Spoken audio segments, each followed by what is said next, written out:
had great years together. KD obviously has contract on mind because is he going to stay? Is he going to go? Kevin Durant has likely torn his Achilles. The third quarter, Clay tore his left ACL after landing awkwardly on this dunk attempt. That Kevin Durant is in fact headed to Brooklyn to join Kyrie Irving and DeAndre Jordan. So are the bays of our lives. Welcome back to The Jump. George Sedano in for our fearless leader, Rachel Nichols, who along with our show staff here created Bays of Our Lives after the altercation between Draymond and KD last season. But with the loss of KD and contract extensions of Clay and Draymond to play with Steph for the foreseeable future, I wonder, Mr. Arnovitz, is Bays of Our Lives officially canceled now? I mean, I think the scintillating interpersonal drama in narrative-driven vehicle is canceled. It's not canceled in this respect. There hasn't been any drama about how good the Warriors have been for some time. I mean, they have been the unanimous answer to the question, who's going to win it? Right. The last four, as long as I can remember. Yeah. And there is drama in that sense. Is like, how good is this team really going to be? Could we be in a situation where they're actually in danger of missing the playoffs? Or are they in a situation, on the other hand, where, hey, it's 63 wins. We forgot that this is 4/5 of the death lineup from back in the old days or whatever it was. And so I do think, the interpersonal drama, as you mentioned earlier in the show, these contracts are settled for years. The carousel is slowing, but we just don't know who they are. And that in and of itself is, I wouldn't call it drama. It's kind of, might not be Days of Our Lives, but it's like Frontline. Yeah. Bays of Our Lives. Bays Let's not of Our forget. Lives. That music, just Yes. that got me Got a you little bit. verklempt? Yeah, Yeah. but I mean, there is no longer that expectation, like Kevin was saying, and I think that then lends itself to just being less dramatic, being less reality show like. And I love that. I love the front page of the newspapers. But I think that these are not the 73-10 Warriors. There was a cloud over the locker room last year in a different way, and that's been lifted. So like Kevin said, we don't know who these Warriors are going to be, and at the same time, maybe that means they're going back to playing with joy that Steve Kerr is always preaching about. And so all of that lends itself to not going to be on CW type of deal. Yeah, KP, let me ask you this. The beautiful basketball that we knew, right? The joy that Malika referenced. Can we see some of that? And where do you see them falling in the Western Conference as currently constituted? Yeah, I think that there's a lot of teams that are going to be in a similar mix here, maybe 4, maybe 5 through 9 or 10 in the Western Conference. So yeah, I think it's potential.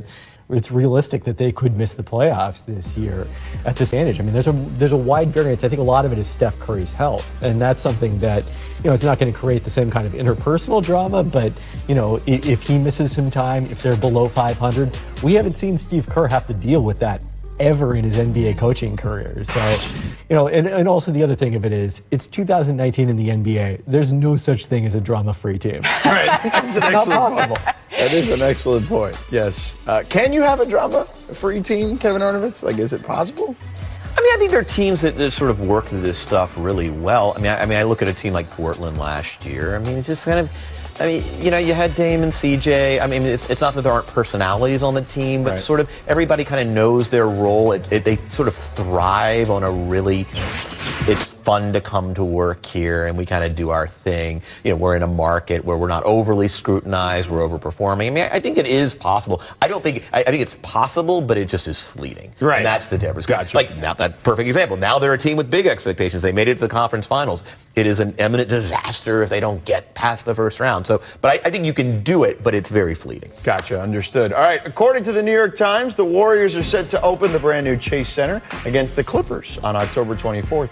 Is this KD-less version of the Golden State Warriors splashy enough for the $1.4 billion arena? Malika. They better hope so. Here's the thing. I grew up in Oakland, and I remember, and it wasn't that long ago, I remember going to Oracle Arena and paying $20 to go get the really high nosebleed seats. And it was fun. It was loud. It was rocking. And that's what gave Oracle the reputation that it got for one of the loudest, best arenas in the league. And now those fans have all been priced out. And then they're moving the team across for a longer commute. And so all of those people that were there when they weren't good before, they ain't coming back. They can't afford it. They live on the other side of the bridge. And so they have to hope that this team is splashy enough. It doesn't matter. And the reason it doesn't matter is this is sources tell me they're going to make an additional $175 million in basketball-related income because of this new construction. We are now living in an NBA that, at least until the playoffs, for 6 months, the teams that sell the tickets and the fans that attend the games are under no impression that they're going to watch 1 minute of the game. They're going to hang out in the Lexus Lounge. They're going to hang out in the Founders Club. There are bars in Atlanta, the gorgeous renovated arena there, where literally is understanding, like, hey, we built this for millennials who don't really want to watch the game but want to hang out. Right. On a Friday night at the place in the city where something is happening. So, like, we're kind of in the post-splash era in the sense that it just doesn't even matter. They're going to make money either way. It is no longer about servicing the fans with a great product on the court. It is about servicing the fans with a place to see and be seen in the microbrew or in the bar area. Right. You can have a view of the game, but no one's really watching. Perhaps a nightclub in the arena. Right. And There's plenty of those now. So it really doesn't, I mean, I don't mean to be flip about it, but it just doesn't matter. I mean, down the road it matters. I mean, they want to get a new local TV deal at some point, presumably, but it just doesn't, it doesn't have to be splashy because it's not about the product on the floor anymore, which is something that owners and Adam Silver are kind of concerned about a little bit. KP, do they have enough, though, on the floor? Do you believe? Because, Clay is going to come back, right? Yeah. So, and they've still got Steph Curry. Let's remember that part of the reason that Kevin Durant isn't there is because of the fact that he could never win over fans in the Bay Area the way that Steph Curry could. Yeah, and look, they've got, I think it's a 764 win percentage with their big three of Draymond, Clay, and Steph.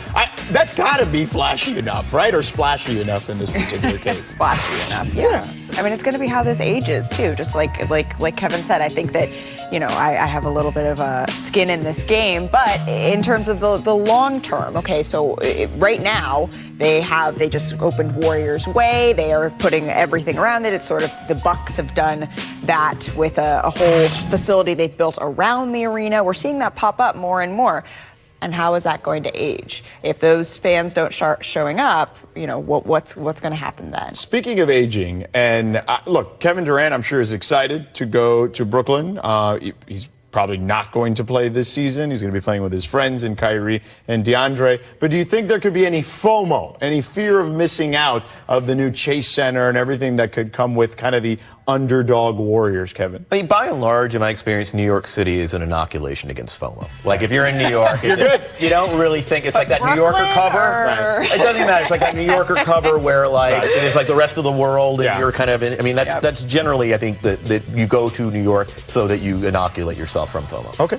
And you have to remember every once in a while to leave New York, because otherwise you think it's normal for cocktails to be $17 and for gas prices to be astronomical. Yeah. And San Francisco's similar in that vein. Man. Yeah. No discount there's going to be no lease FOMO there. They're all going to be paying millions of dollars for a teeny tiny apartment. Yeah. I guess it works in either location to ask whether the grass is greener on the other side of the bridge. Right. There you go. I see what you did there. All right, time for the Jump Recommends. Brian Windhorst's column on Team USA up now at ESPN.com. This will get you up to speed on everything you need to know for the World Cup and our next discussion, which is coming up right after the break.